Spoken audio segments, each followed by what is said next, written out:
আছে স্বাধীনতা যদি এখন দেশত এগৰাকী নাৰীয়ে সুৰক্ষিত নহয় সমগ্ৰ ভাৰত কঁপাই যোৱা এটা ঘটনা যিটো ঘটনাই আপোনাকো স্তম্ভিত কৰি তুলিব ডাক্তৰ মৌমিতা দেৱনাথ নামৰ এগৰাকী মহিলা চিকিৎসকক ধৰ্ষণ কৰি হত্যা কলিকতাৰ দৰে এখন ঠাই RG কৌৰ নামৰ চিকিৎসা মহাবিদ্যালয়খনৰ সংঘটিত পাশবিক আৰু অমানৱীয় ঘটনাই এতিয়া প্ৰশ্ন তুলিছে ব্যক্তিৰ স্বাধীনতাৰ ওপৰত কিয় কিয় আজিও সুৰক্ষিত নহয় দেশৰ মহিলা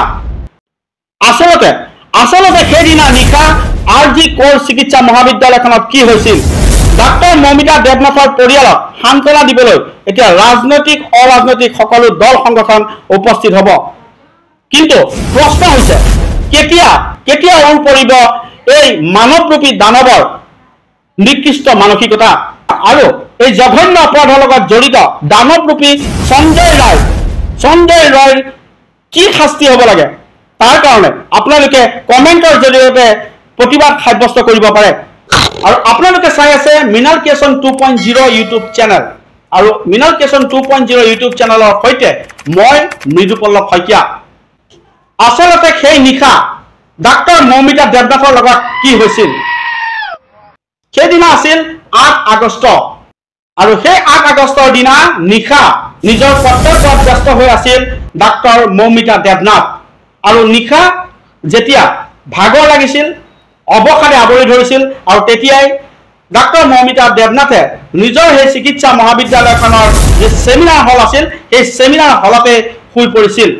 আৰু গভীৰ নিদ্ৰাত শুই থকা সেই মৌমিতা দেৱনাথক দানৱৰূপী পাষাণৰূপী সঞ্জয় ৰায়ে কৰিছিল উপৰ্যুপৰি ধৰ্ষণ যিটো ঘটনা ডাক্তৰ মৌমিতা দেৱনাথৰ মৰণোত্তৰ পৰীক্ষাত স্পষ্ট হৈ পৰিছে